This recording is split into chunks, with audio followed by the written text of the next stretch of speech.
Hello बच्चों, hi Purvi on behalf of personal duty channel.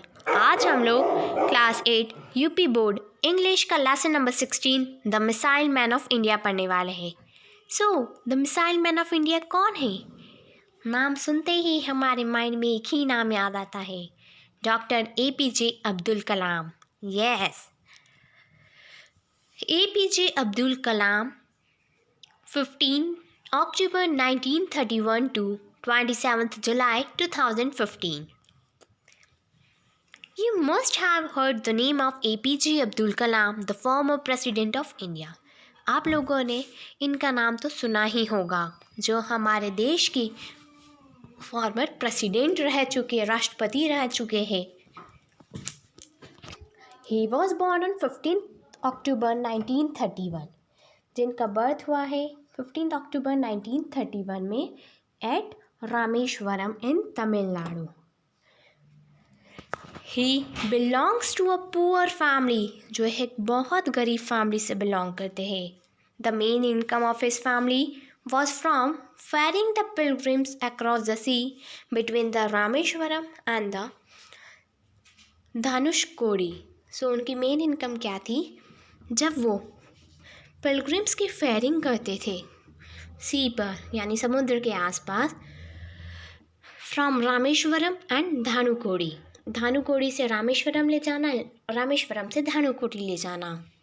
वो वहीं से उनकी इनकम होती थी, यानी वो नाव चलाने का काम करते थे।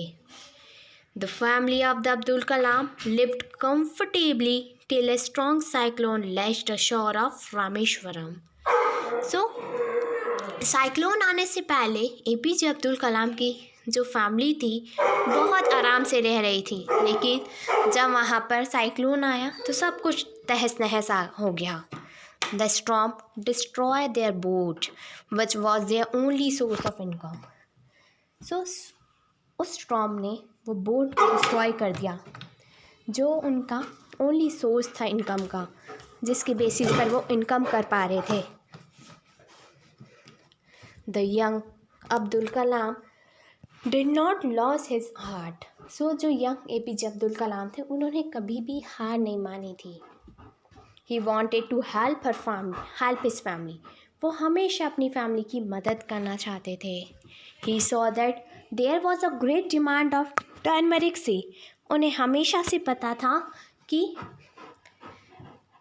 वहाँ पर टर्मरिक सीज की बहुत डिमांड है। So he decided to collect the turmeric seed and sell them to the nearby shop. तो वो टर्मरिक सीड्स को कलेक्ट करते, इकट्ठा करते और आसपास की जो दुकानें होती वहाँ पर जाकर बेच देते। For this he was paid a little amount of money. इसके लिए उनको कुछ ही पैसे मिलते थे। He took the popular Tamil newspaper Dinamani to the allotted area for sale. फिर वो तमिल न्यूज़पेपर जो वहाँ का फेमस था दिनामणि, उसको लेकर जाते, आसपास के एरिया में जाके उसे सेल करते। This way he also earn some money to help his family. इस तरह से भी वो कुछ और पैसा कमा लेते, जिससे कि उनकी फैमिली की मदद कर पाते।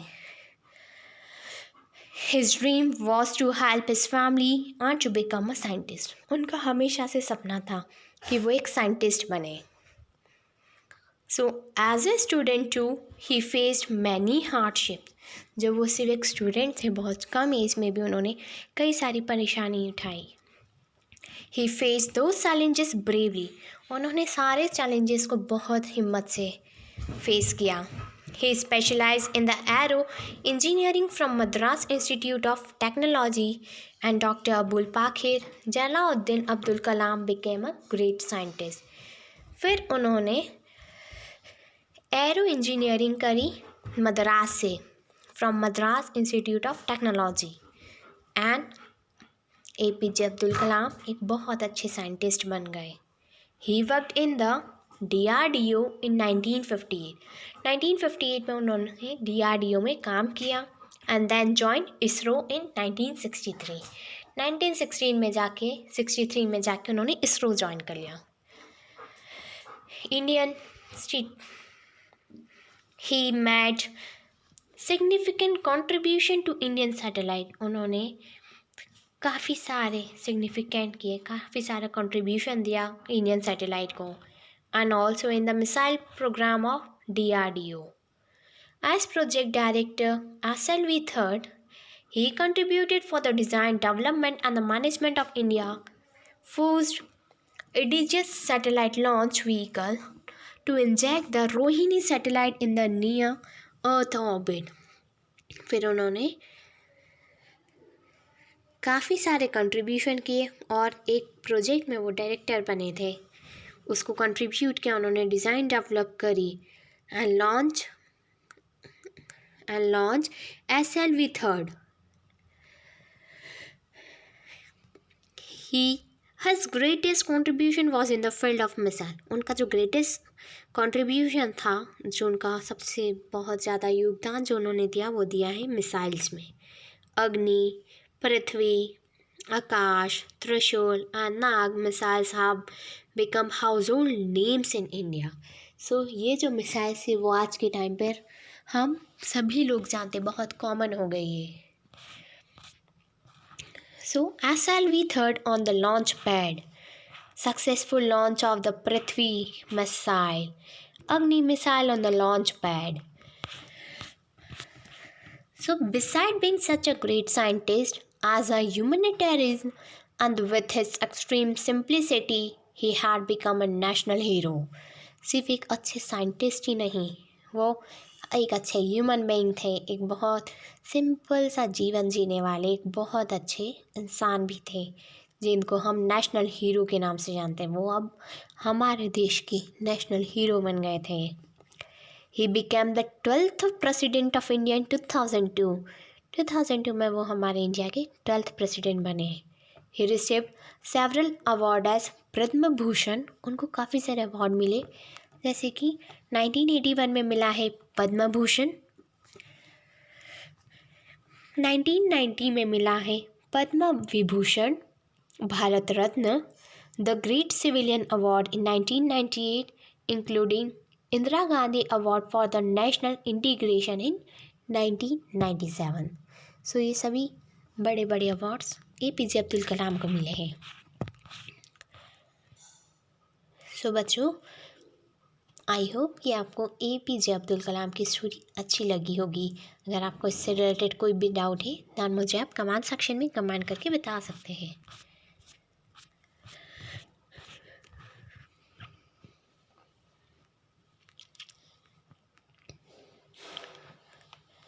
हेलो बच्चों, hi Purvi on behalf of personal tutor channel. आज हम लोग class 8 Uttar Pradesh board English का लेसन नंबर 17 हॉलीडेज़ पढ़ने वाले हैं. सो स्टार्ट करते हैं. Holidays. Holidays are necessary for the young people and children. छुट्टियाँ बहुत ज़रूरी होती है यंग लोगों के लिए, बच्चों के लिए, इवन सभी के लिए. For the whole year, they are busy in their studies. If there is no break, it may harm their health. तो साल भर सभी बच्चे पढ़ाई करते रहते हैं, अपनी स्टडीज़ में बिज़ी रहते हैं, exam, tuitions, homework. So break की तो रिक्वायरमेंट होती ही है. अगर ब्रेक नहीं होगी तो हमारी हेल्थ अफेक्ट होती है. So a short holiday give us the double energy in our work. अगर हम थोड़े दिन की छुट्टियों पर चले जाते हैं हॉलीडे पर, दैट हमारी बॉडी में डबल एनर्जी आ जाती है. हम किसी भी काम को बहुत ज़्यादा कंसंट्रेशन, बहुत ज़्यादा एनर्जी से कर सकते हैं.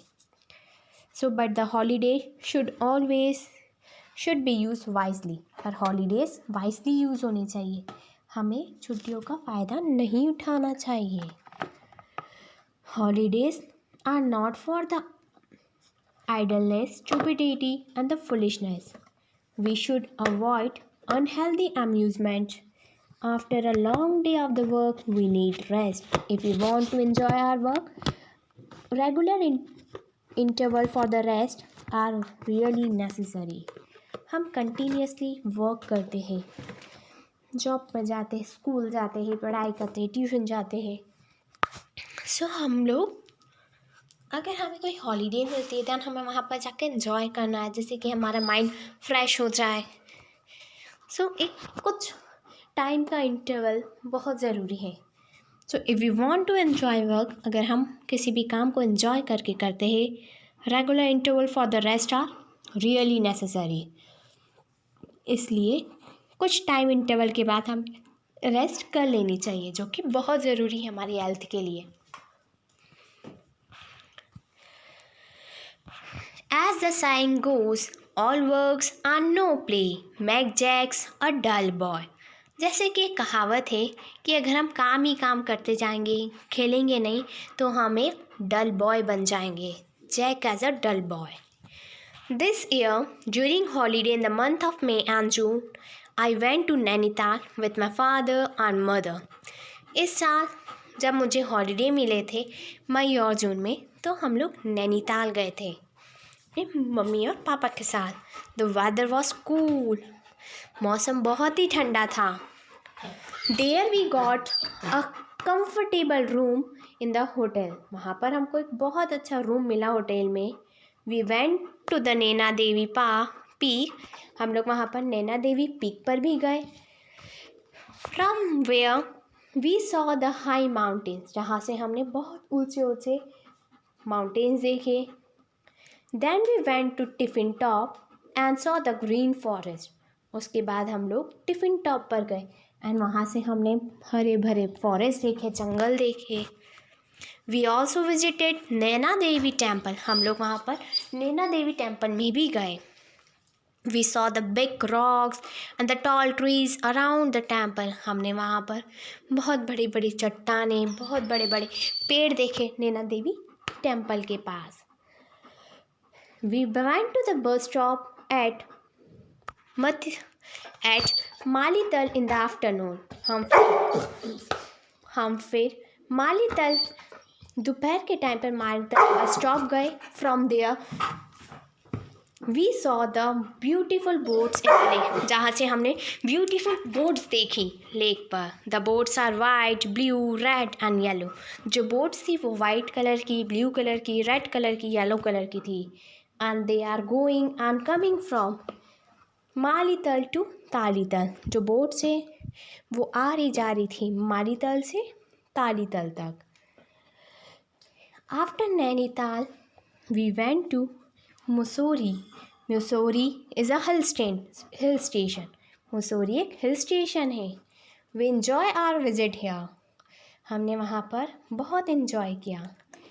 आई caught the cloud with my hand, ऐसा लग रहा था कि जैसे मैंने बादलों को अपने हाथों से पकड़ रखा है। We also went to see the Kempty, फिर हम लोग कैम्पटी गए। Where we have a good bath, जहाँ पर हम बहुत अच्छे से नहाए।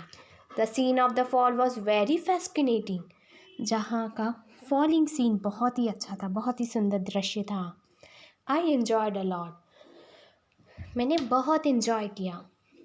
Thus our trip came to an end, फिर हमारी ट्रिप एंड होने लगी। I can not forget it, मैं इसे भुला नहीं सकती।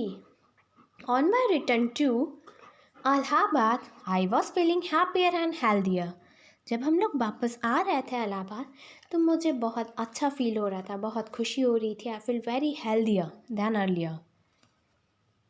But I found a contrast between the pleasant weather of Nainital and a hot weather of Allahabad. This trip was memorable. But वहाँ के टेम्परेचर और इलाहाबाद के टेम्परेचर में बहुत बड़ा डिफरेंस था। नैनीताल का जो टेम्परेचर था बहुत कोल्ड था and Allahabad is a hottest place, वहाँ पर बहुत गर्मी थी। एंड वो जो ट्रिप थी बहुत ही ज़्यादा मेमोरेबल, बहुत ही ज़्यादा यादगार थी। सो बच्चों, आप लोग बताइए कि आप लोग अपने हॉलीडे स्पेंड करने कहाँ जाते हैं, किस किस जगह आपने विज़िट किया और आप कहाँ जाना चाहते हैं और जगह। सो जो भी आपके अच्छा है आप मुझे कमेंट सेक्शन में कमेंट करके बताएं। Thank you, have a nice day.